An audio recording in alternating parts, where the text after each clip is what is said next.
We're told that once we get the body, then we'll be confident. Then we'll finally feel happy and comfortable in our skin.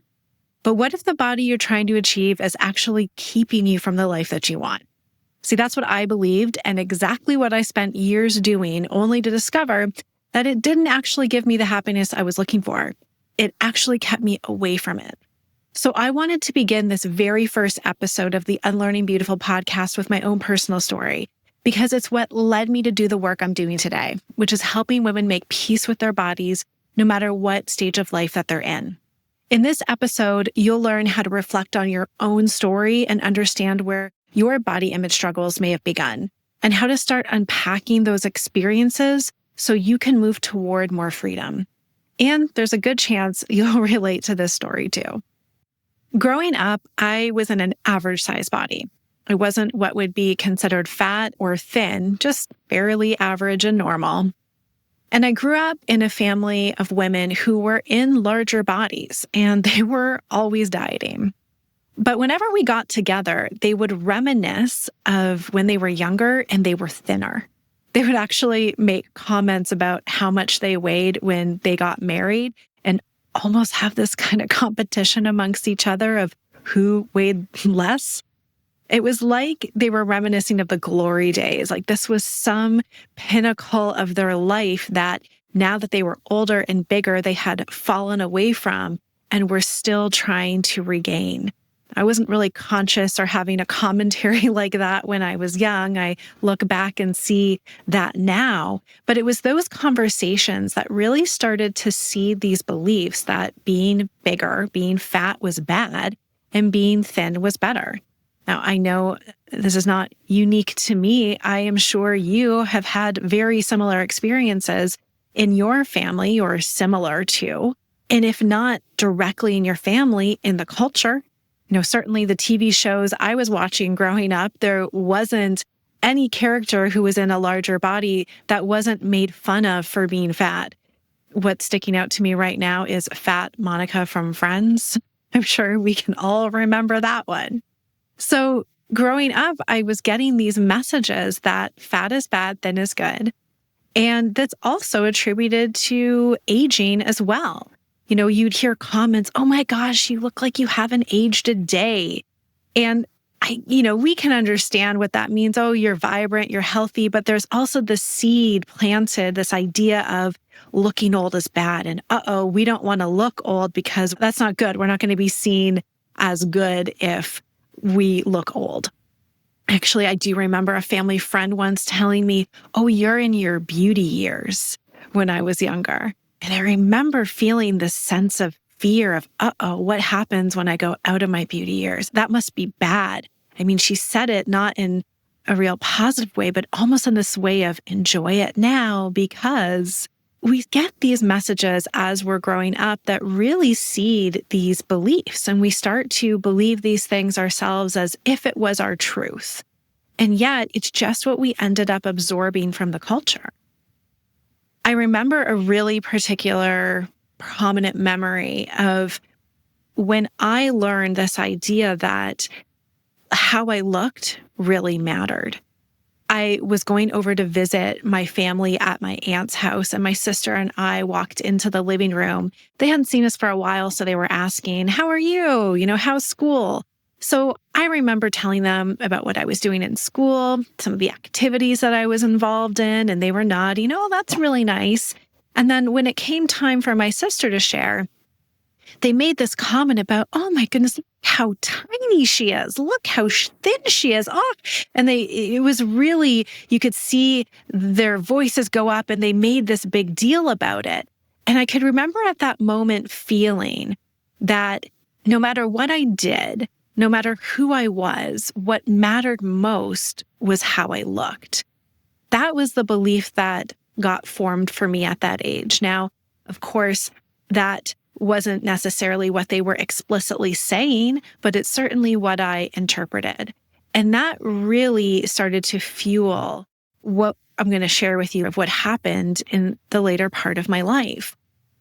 But I managed to get through most of school and my high school years not being really fixated on my body, which I know can be actually kind of unusual for teens. But I was so involved in sports and extracurriculars that I was doing.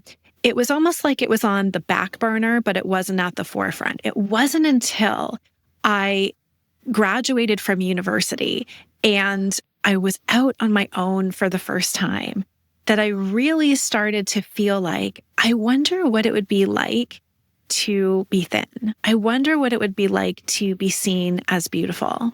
Because something else that had happened when I was younger, around the age of 12, that real sensitive time when you're in puberty and really becoming self-conscious, there was a boy who came up to me and just said, your sister's prettier than you.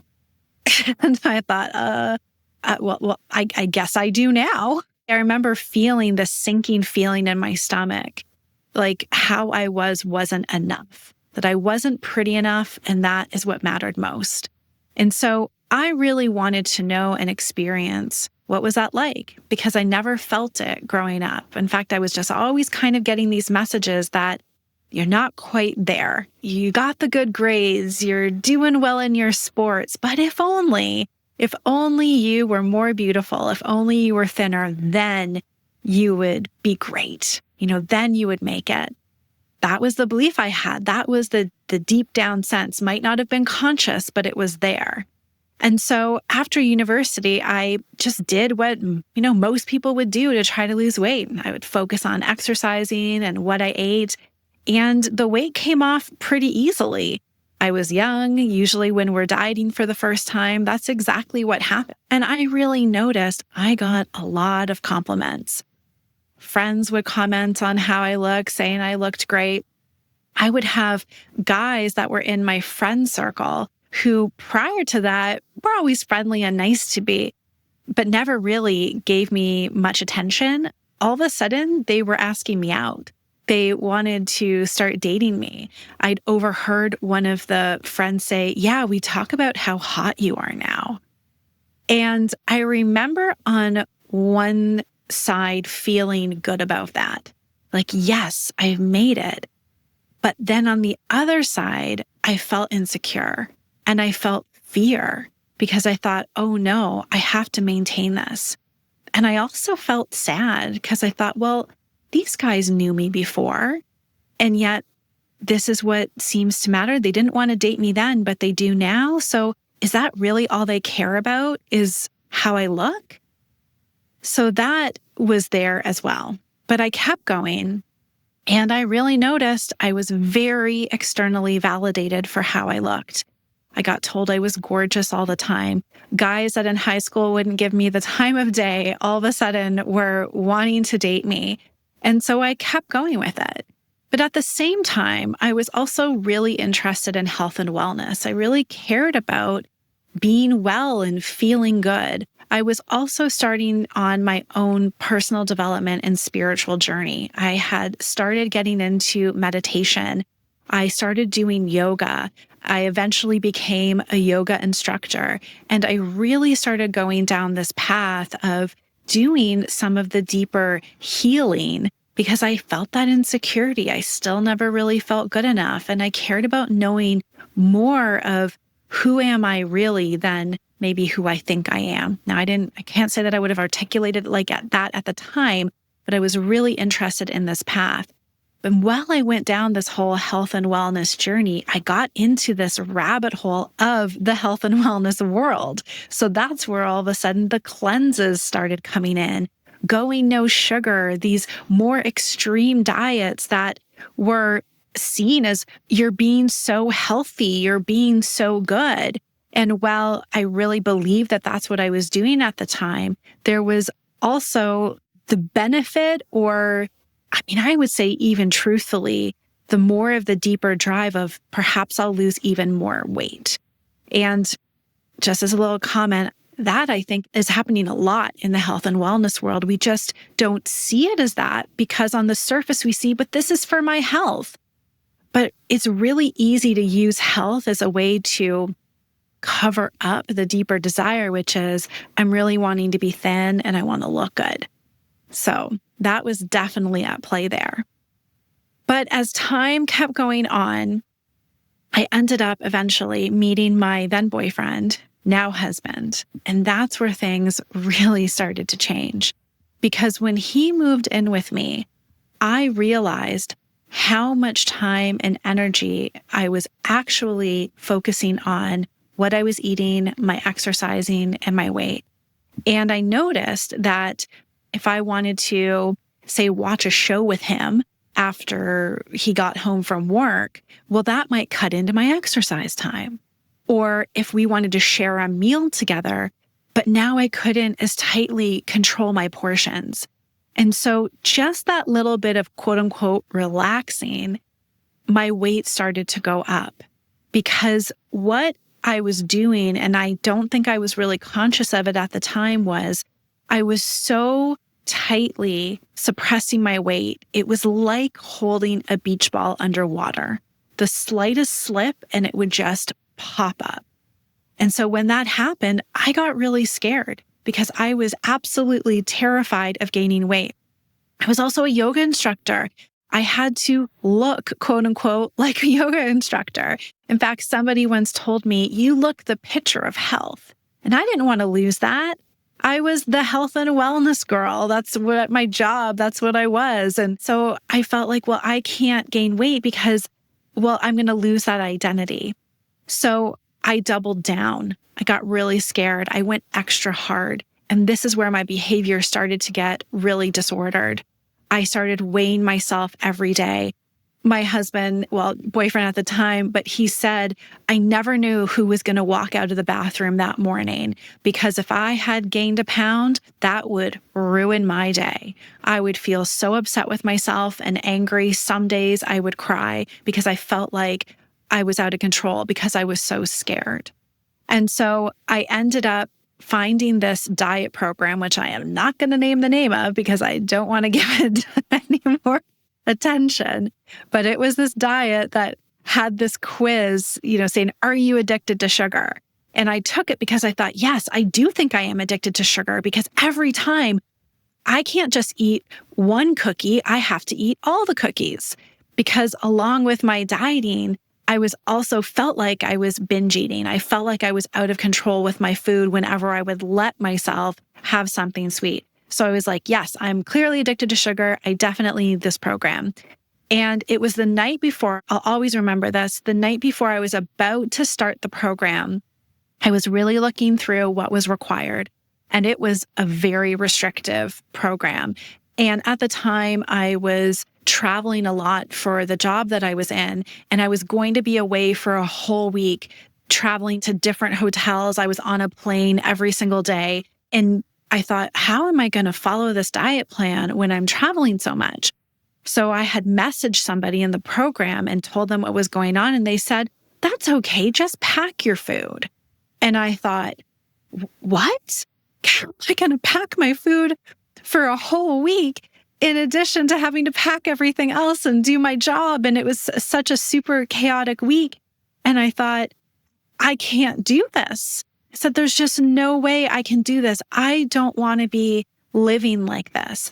I don't want to be eating in a way that I can't just enjoy food at a restaurant, that I have to worry about every bite that I'm taking. And that night, I went to bed and I cried. And I cried and cried and cried, just sobbing. And I said, I cannot live like this anymore. I can't be so obsessed about my weight and my appearance. And it was at that moment that I said, I'm done. I can't do this anymore. Now, I will make a little note that I had attempted to let go a little bit prior to this. In fact, about a year prior to this point, I'd come across intuitive eating. I actually found it by looking up, how do I stop emotionally eating? So somebody had some really good SEO with that. And I came across intuitive eating and I saw, oh, I can't do this because I'm going to gain weight. So I just closed it, put it aside. But once I had decided I'm not going to do this anymore, intuitive eating came back up in my mind and I said, okay, this is going to be my path. And so I'd started down the road. That's when I'd come across Health at Every Size, I started coming across some body positive podcasts, and I really went headfirst into the world of intuitive eating, health at every size, body positivity, and started learning so much. It really became aware to me of how much I had been conditioned to think that I wasn't good enough because I was in a smaller body. I learned a lot about weight science, of how we're told that it's, if you're bigger, you're unhealthy, that actually the research doesn't support that, not at a fundamental level. So read the book Health at Every Size if you want to hear the research on that. But it really opened my mind, and it was very difficult to go back after that, except there were many times I wanted to, because this journey of all of a sudden stopping doing the thing that I thought I needed to do in order to be okay brought up a whole bunch of emotion. So what happened? I just allowed myself to let go. I allowed myself to eat everything and anything that I had been suppressing. It was, yes, a chaotic phase, but it's what I needed to go through in order to find my balance again.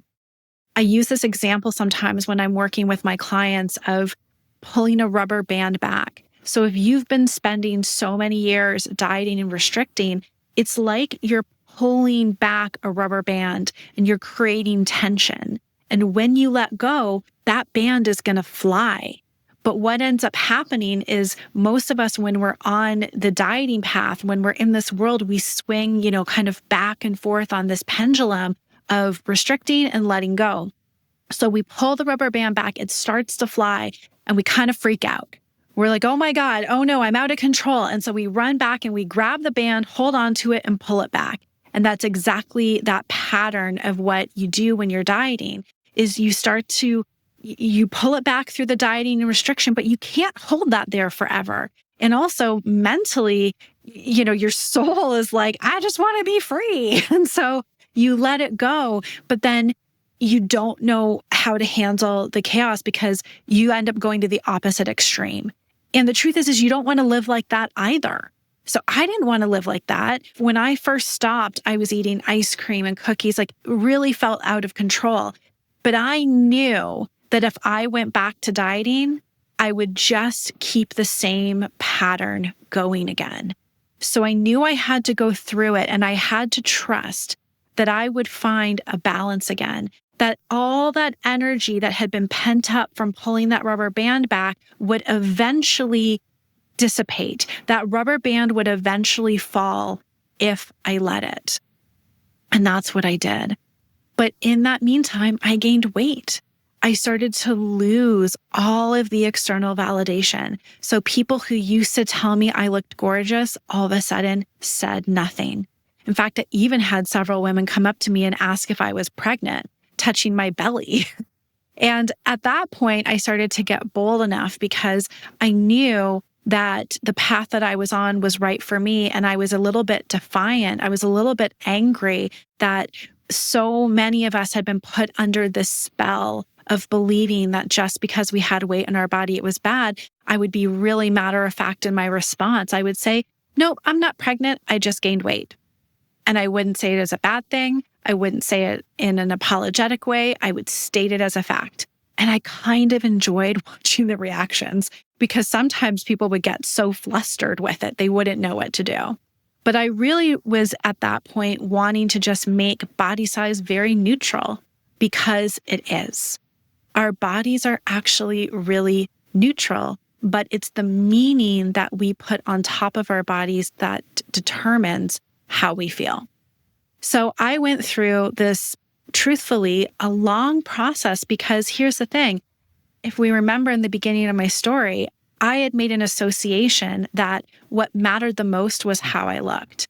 That in order to feel good enough and valuable, I needed to be thin and beautiful. And all of a sudden, I took all of that away from myself. So all of that insecurity rose. Everything bubbled up to the surface. Now, thankfully, because I had been on a personal development spiritual journey, I started to be collecting tools along the way to help support me through that. One of the best tools that I came across was the work of Byron Katie, where it's an inquiry process to question our stressful beliefs. So I had that as a tool that I was able to use to question these beliefs that were coming up around me feeling not good enough. And it's one of the tools that I continue to use to this day with my one-on-one coaching clients. It's so powerful. So that made a huge shift for me.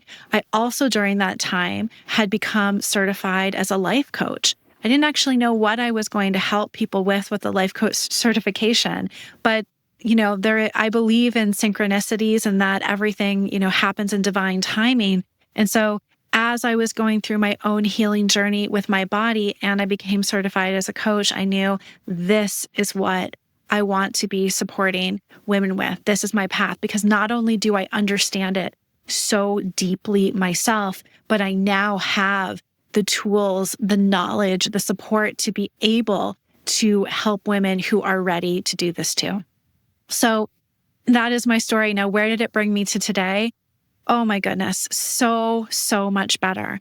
I will never go back to dieting. There was actually a point, I want to say this, there was a point pretty soon after I started this process that I said, I can't do this. This is too scary. I have to go back.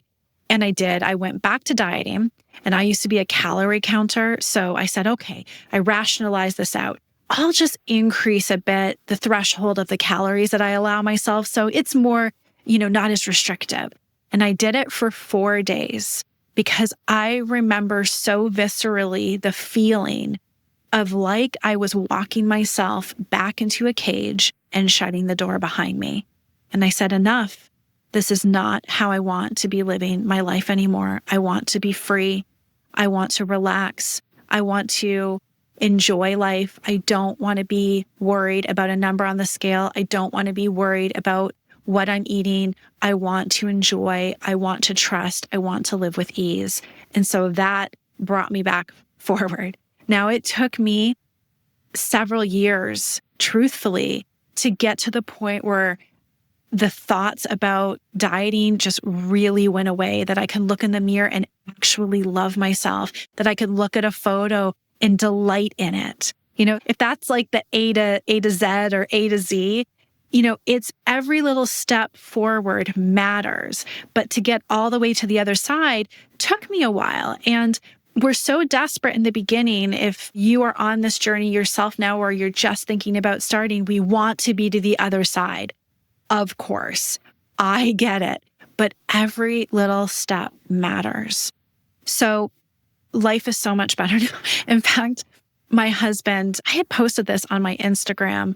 He actually found this old photo of me of when I was really at the height of my restriction. I was very, very thin. And he said, he was in the bedroom. He had the photo on his phone. He said, hey, come here. Look at this. And I went, and he said, look at how much you were starving yourself. And I thought, oh my gosh. He's like, you look so much happier now. And in fact, something he had said to me fairly soon after I had started the process, he said, you look like you've finally grown into yourself. Because he had met me when I was thin, and he came along the journey with me. Now, I know not every spouse may go along the journey, and I think this is a topic for another episode, so I won't get into it now, but I really truly believe when you are with somebody who you are connected on a deep level, when it's about being with somebody for who you are, they're going to love you no matter what. And I bet many of you listening are in a relationship with somebody who loves you just as you are, who thinks you look beautiful, who thinks you're sexy, and you don't see it. So we have to know that it's not the appearance, it's deeper than that. Something else that was really interesting was my weight stopped fluctuating. So I have been the same size ever since I started this journey. This has been years. This has been after having a baby. My weight has not really fluctuated that much. And that would make sense because I'm not swinging back and forth anymore on this diet. All right. I think that's the end of my story. I think you can see, why it brought me to where I am here. And something else, I always love to make the comments my husband said, because sometimes we get the best reflection of our change from somebody else when, who's not in the thick of it with us. When we're in our heads in our own journey, we sometimes can't see our own change. So my husband would tell me, you are so much more emotionally stable now. You are so much happier. And he had actually said this to me because we were dating at the time, right? When all this happened, he said, I really don't think we would actually still be together if you didn't go on this path, because it was so hard being around you when you were dieting, because I was so emotionally unstable and it was hard to be with me.